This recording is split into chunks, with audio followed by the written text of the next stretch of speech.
looking at chapter 1, verse 2 through the end of chapter 2. It's the search for satisfaction. Again, the thesis statement is found in verse 2 and 3. Vanity of vanities, saith the preacher, vanity of vanities, all is vanity. What profit hath a man of all his labor which he taketh under the sun? Then he begins in verse 4 to give evidences of the statement that he's made there in verse 2. So life focused only on the material is ultimately monotonous, futile, void of lasting satisfaction. In verses 4 through 11, Solomon illustrates the circulatory nature of creation and life.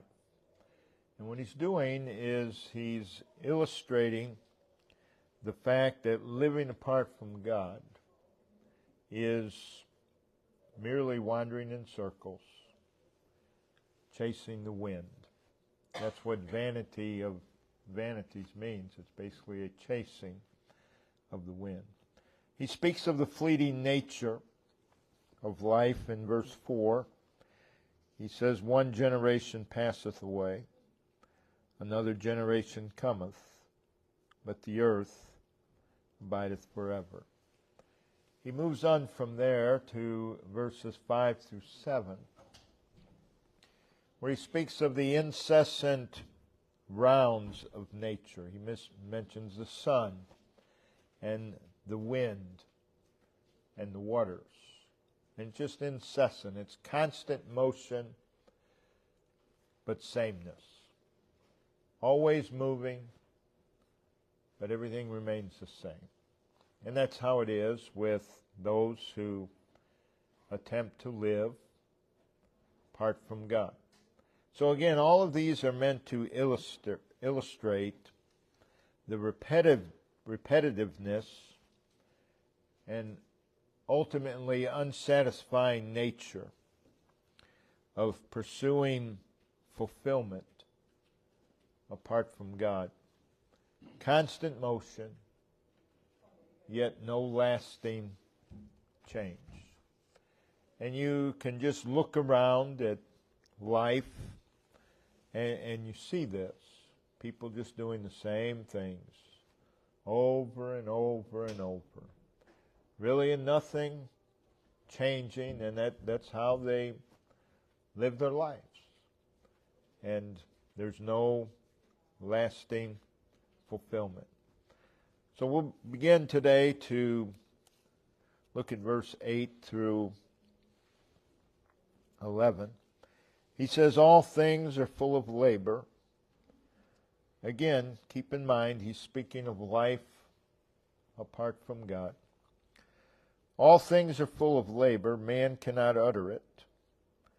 The eye is not satisfied with seeing, nor the ear filled with hearing.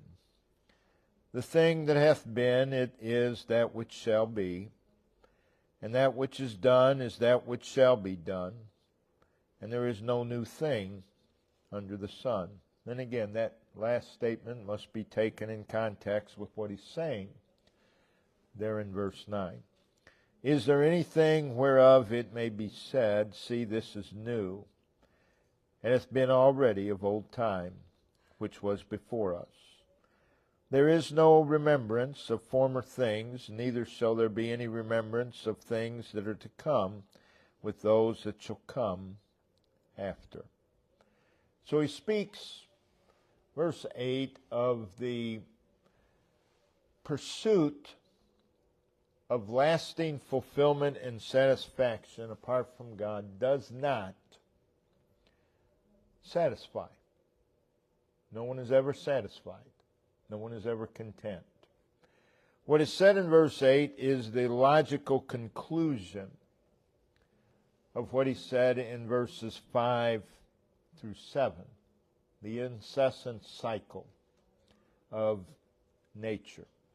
So in the pursuit of the attainment of the temporal apart from God, he says all things are full of labor. All things are full of labor. Life centered upon the temporal, pursuing that which it cannot provide us, is an unceasing toil. It never stops. You go to bed, you get up. You go to bed, you get up. It just never stops. And it's just, again, apart from God, it's nothing. It amounts to nothing.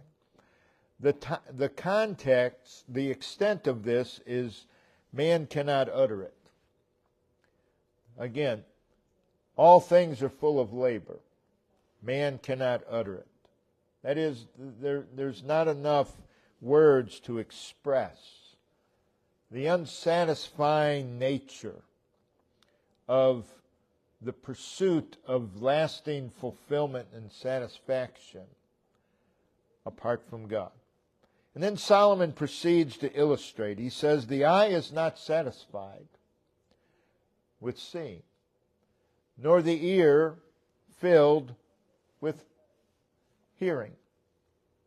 Again, the general truth that is being expressed here is that man, with all of his endless efforts, all of his endless endeavors, all of his endless labors, does not find lasting fulfillment, does not find lasting satisfaction, does not find lasting happiness. They're still unsatisfied. At the end of their labor, they're still not satisfied. They're still not content. And that's declared throughout the Scriptures. Notice in Proverbs chapter 27, verse 20. He says, hell and destruction are never full. Now he's illustrating. So the eyes of man are never satisfied. There's always more. There's always more. There's always something else. When man has done the very last thing that he wants to do, there's something else. There's something else. And it's an endless labor. Again, we're talking about apart from God. Ecclesiastes chapter 4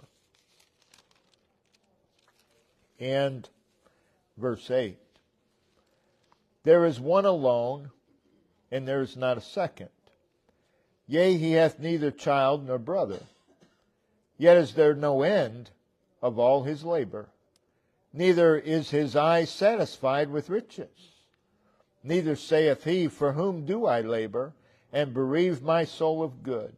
This is also vanity. It is a sore travail. Again, there's one who's all alone, lives by himself. There's not a second. He has neither child nor brother. Yet there's no end.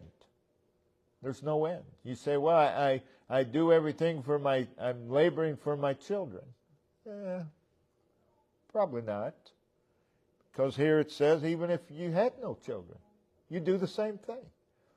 And you wouldn't be satisfied in the end. There is no lasting fulfillment in temporal things. It's all vanity. Ecclesiastes 5 verse 10.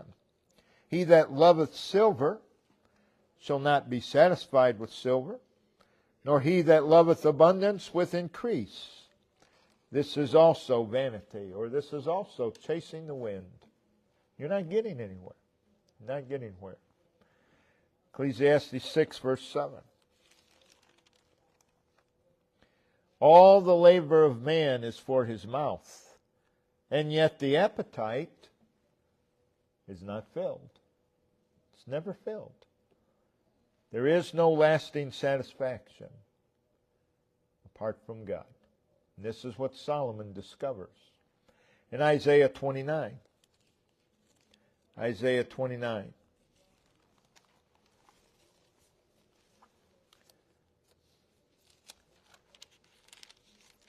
Verse 8.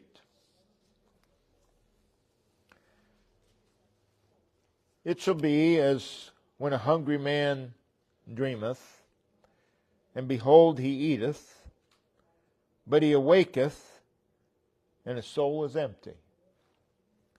Or as when a thirsty man dreameth, and behold, he drinketh, but he awaketh, and behold, he is faint, and his soul hath appetite. So shall the multitude of all the nations be that fight against Mount Zion. That is, it amounts to nothing. It amounts to nothing. Isaiah 55. Isaiah 55. Verse 2.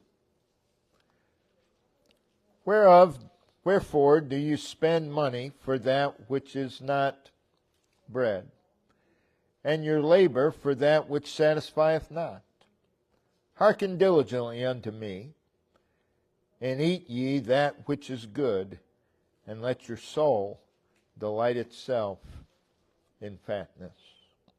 Again, life apart from God is empty, to chasing the wind. In Hosea chapter 4. Hosea chapter 4. And it's sad, because a lost man, that's how he lives his life. And it's really sad to observe their life. But what's even sadder yet is that many of God's people have not learned that life apart from God, it's nothing. And they continue the same circuits as the lost world. In Hosea 4, verse 10. For they shall eat and not have enough. They shall commit whoredom and shall not increase. Because, here's the reason, they have left off to take heed to the Lord. Hosea also says they put money in pockets with holes.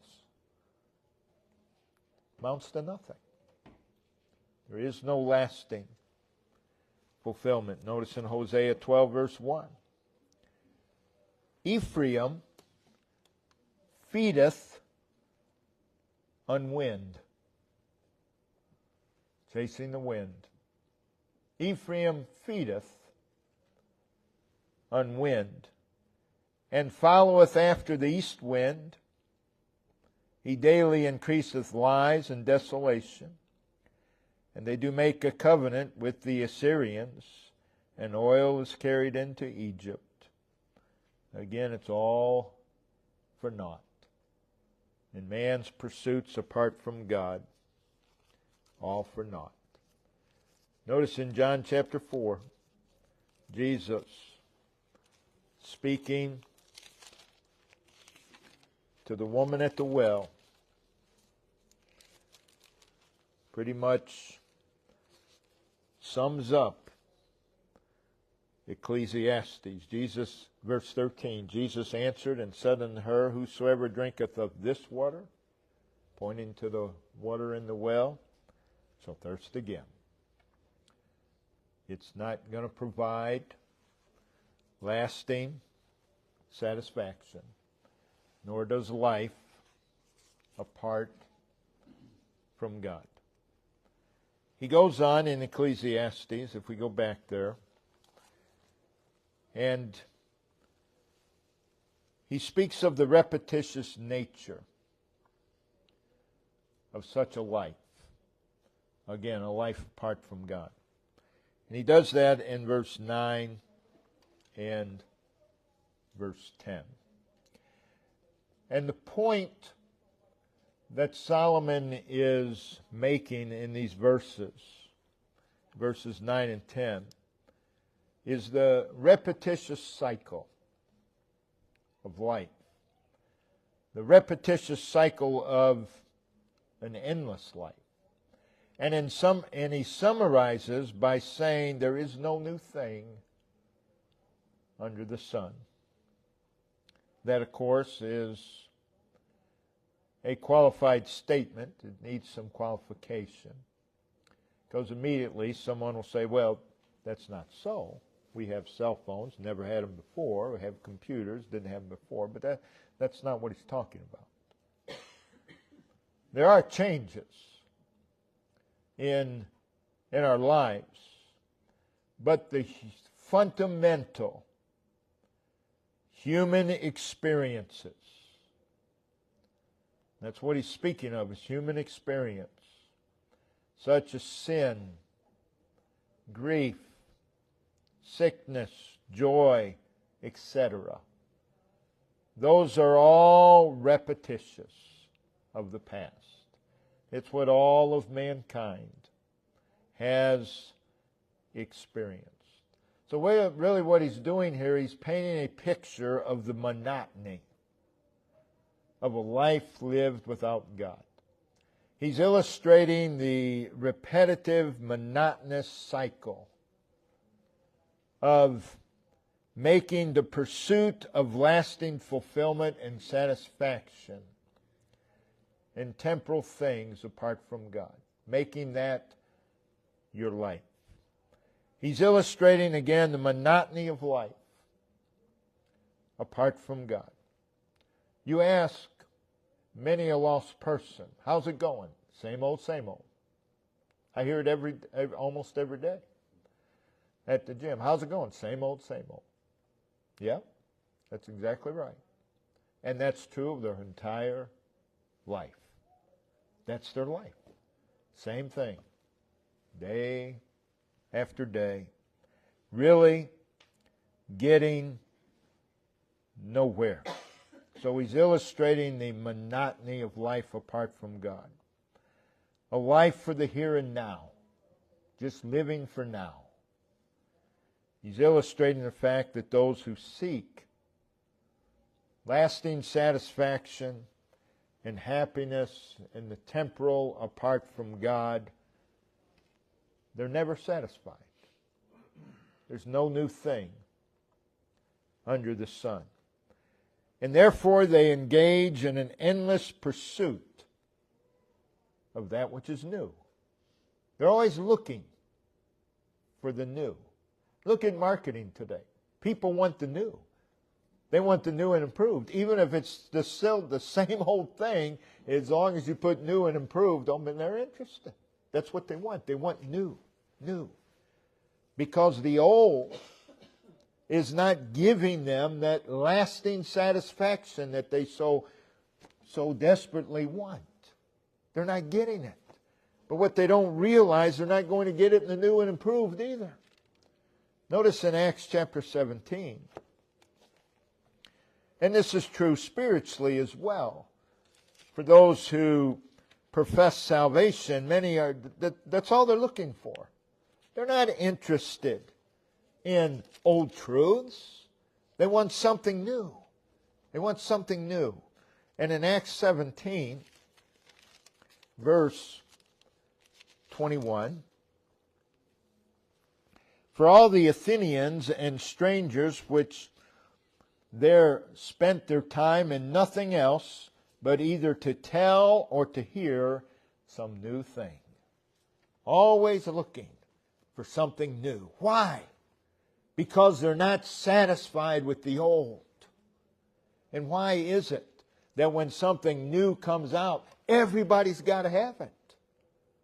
They'll stand in line for hours because they think that this is going to fill the void that was caused by the fall.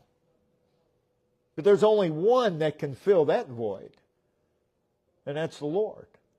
And they seek everything to fill that void. And that's why when people say, well, they're searching. Yeah, the whole world is. That means nothing. It means nothing. They say that as if the Lord is dealing with them, and perhaps He is. But just because they're searching, everybody's searching. They're searching to fill that void. Again, created by the fall. Always looking for something new. Constant motion. But everything's the same. that new thing doesn't provide any more satisfaction than the old thing. In the end, they're going to look for something else. Then we see in verse 11, he says, there is no remembrance of former things, neither shall be any remembrance of things that are to come with those that shall come after. Again, generations come, generations go.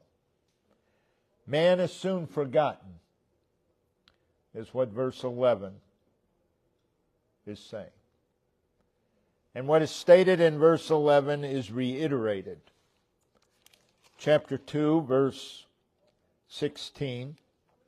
For there is no remembrance of the wise more than of the fool forever. Seeing that which now is in the days to come shall be forgotten, shall all be forgotten.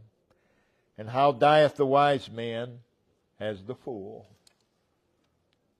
Chapter 4, verse 16.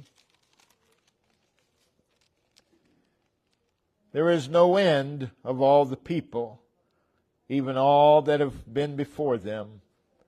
They also that come after shall not rejoice in him. That is, those who've gone before. You're soon forgotten. Surely this also is vanity and vexation of spirit. Chapter 9, verse 5, for the living know that they shall die. And that's true. Though man lives as if he's going to live forever, he's just trying to convince himself of that. Man knows that he's going to die. No matter how much they argue against it, that man knows. But the dead know not anything, neither have they any more reward, for the memory of them is forgotten. Again, one generation cometh, or one generation passeth, another cometh. That's been the history of the world. It will continue to be. And once you and I are gone, it's only going to be one generation, maybe two, and you're forgotten. Nobody knows. Nobody knows who you are. You're forgotten. As far as earthly life is concerned, all are headed for oblivion. So that which man pursues apart from God, what he's saying here, it's all going to pass away in time. And in a very short time. But again, Solomon is brought to this truth. Let us hear the conclusion of the whole matter. Fear God, keep His commandments. And that brings us to verses 12 through 18 of chapter 1. And here you have the intellectual search for life's meaning in verses 12 through 18. Solomon up to this point had basically spoken in generalities, giving evidence of what he said or what he asked in verse 3, what profit hath a man of all his labor which he taketh under the sun? And vanity of vanities all is vanity. So he now speaks. He provides evidence from his own experience, from his own life experience. In his own life experiences apart from God, he's searching for the meaning of life. He's searching for the purpose of life, but he's doing so minus God. For the meaning of life is God. The purpose of life is God. And if you are looking for the meaning and purpose of life apart from God, guess what? Life has no purpose. It has no meaning. It's empty. It's void. And he's viewing this from his own intellect, apart from God. So we see his perspective in verse 12 and 13. He says, I, the preacher, was king over Israel and Jerusalem. I had a high position, an exalted position. And I gave my heart to seek and search out by wisdom concerning all things that are done under heaven. He's developing his own philosophy of life. This sore travail hath God given to the sons of man to be exercised therewith.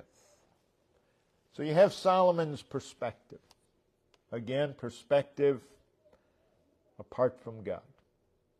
He's approaching the subject of the meaning and purpose of life through what he considers his own personal credentials.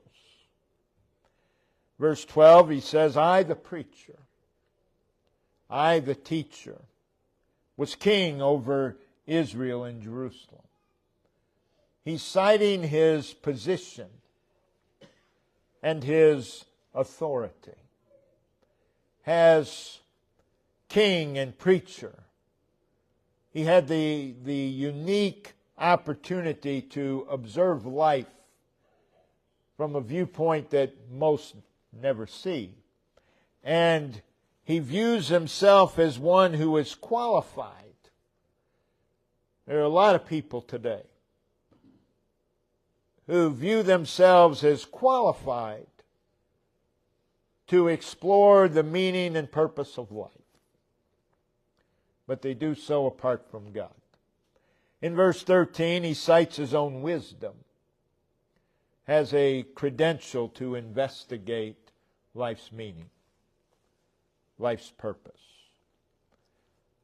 So, verse 13, he makes his pursuit to discover the meaning of life. Again, he's doing so apart from God. He says, I gave my heart to seek and search. I gave myself concerning all things that are done under heaven. So he, with much zeal and diligence, he applies himself to understanding the matters which occupy the time of man, the energy of man. He's studying the matters that occupy the time and the energy of man.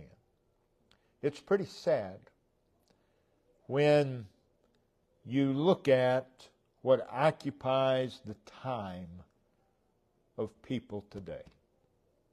You want to talk about a waste? What a waste. The big thing now, of course, is video games. There are people who spend their whole day. That's their life. What a waste. What a waste. And then there's other things as well. But Solomon says, I'm going to study this out concerning how man uses his time and energy. So he gives himself to search out all the energy exerted by mankind to pursue satisfaction and happiness. Everyone wants to be satisfied. Everyone wants to be happy. But the problem is, they look for satisfaction and happiness in things which cannot provide satisfaction and happiness. Oh, it may give temporary satisfaction. There may be temporary happiness, but there's nothing lasting. That can only come from God. So again, he's studying the matter apart from God.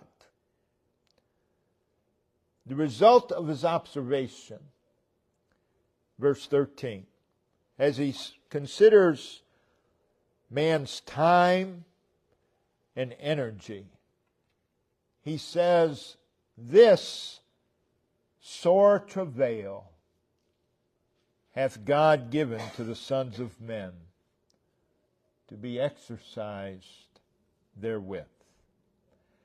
So Solomon found by personal experience and observation that the pursuit of satisfaction, the pursuit of meaning and happiness apart from God, is a sore travail.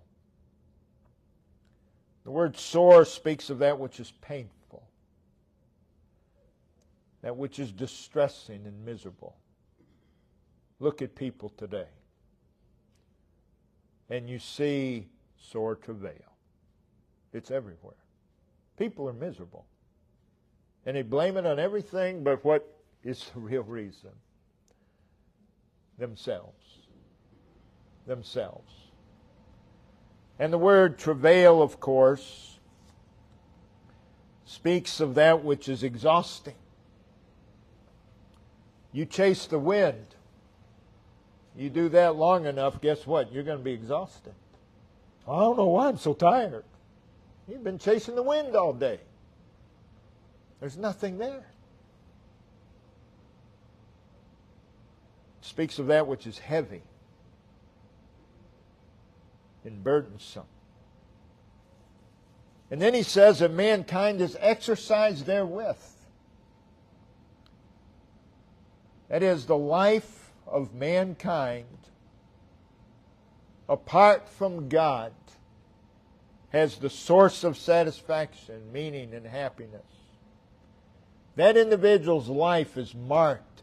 That individual's life is characterized by that which is painful and exhausting and burdensome. And in the end, they have nothing.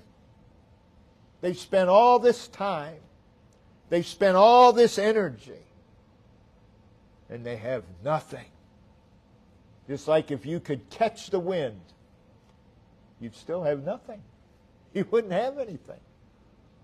Or if I could only do this, and then they do it, they still don't have what they're looking for. Because these things cannot provide what they're looking for. Verse 14 and 15, and we'll stop.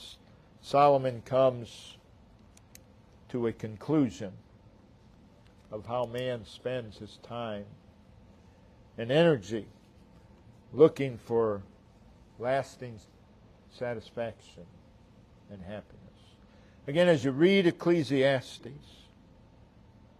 you got to always keep in mind that he's speaking, when he talks about the vanity of life and the vexation of life, he's speaking of a life he's experienced it himself, of life lived apart from God. A life seeking satisfaction and happiness in the temporal. And it's all in vain. It's all such a waste. Such a waste. And the vast, vast majority, waste their life. It's wasted. It's just wasted.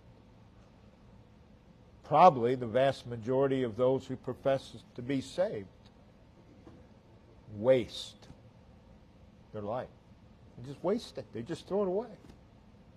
Well, I'll be different tomorrow. No, you won't. You do the same thing. That's what Ecclesiastes is talking about. It's circulatory. Just keep doing it over and over and over. And pretty soon you've spent your whole life and you have nothing. You have nothing of lasting value. So to the Lord. Heavenly Father, we